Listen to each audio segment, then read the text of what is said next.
Okay, what is up, guys? It is Sunday. Happy Sunday, the end of the weekend. But it's okay because today we're going to be talking about my best strikeout pitch, and that is the split-fingered fastball. So, I know it's not a very common pitch. I know some bullpen guys have the split. El Duque, Roy Halladay threw a split change. Tim Lincecum, split change, but essentially a split. Split was the first off-speed pitch that I started throwing at a young age. I never figured out the changeup younger. I didn't want to throw a curveball younger. Dad didn't let me. But he was like, hey, throw the split.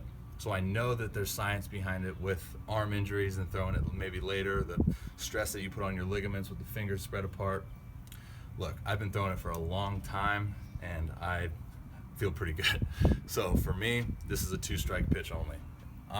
Again, going back to the RPM and the spin, the more wide your fingers are apart, the less spin you're gonna get on the ball, essentially meaning the more movement that you will have on your baseball.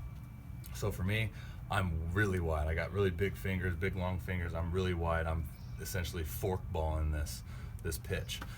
This is a pitch that I could throw with 70% intent or 100% intent. The less intent that I throw with it, the more it's going to move. So I can throw it 3-2, 70% intent, have it start way up and come down. For me, it's going to look like my two-seam fastball. So I like to set this up with a two-seam fastball approach. Typically used more against lefties than it would be for righties, but for me, I can throw it to either or. Like I said, it's my strikeout pitch. Got to be able to do that to both hitters. Not much of a science behind how I throw it.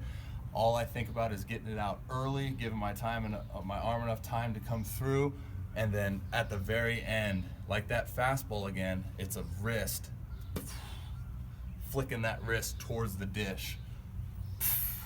And I'm like I said, the intent can change depending on how much movement I want, but I'm typically throwing it at 95 to 100% intent because I want it to look as much like my fastball coming out.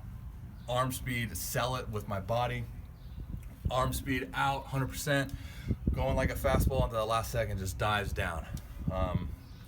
The finger separation is going to give me the least amount of spin as possible, and then that's going to make that ball dive.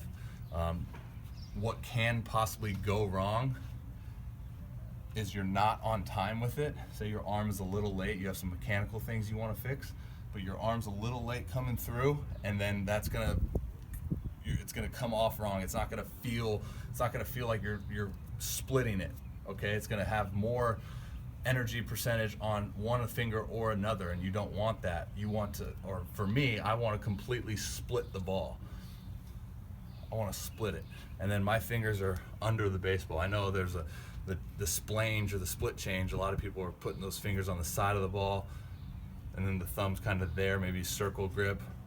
I know Gossman kind of throws his like this, but for me, my thumb's on the side of the baseball, pretty much manipulating my two-seam fastball, and then my fingers are down here. So I'm not getting any fade, I'm getting straight down. I'm just getting down. It's essentially a fork ball, if you guys know what that is. But that's Sunday. That's also going to conclude all of my pitch grips. Appreciate you guys for subscribing to that, and that was a fun time talking actually. So hope you guys got something from that. If not, please don't feel shy to contact me. I'm completely available.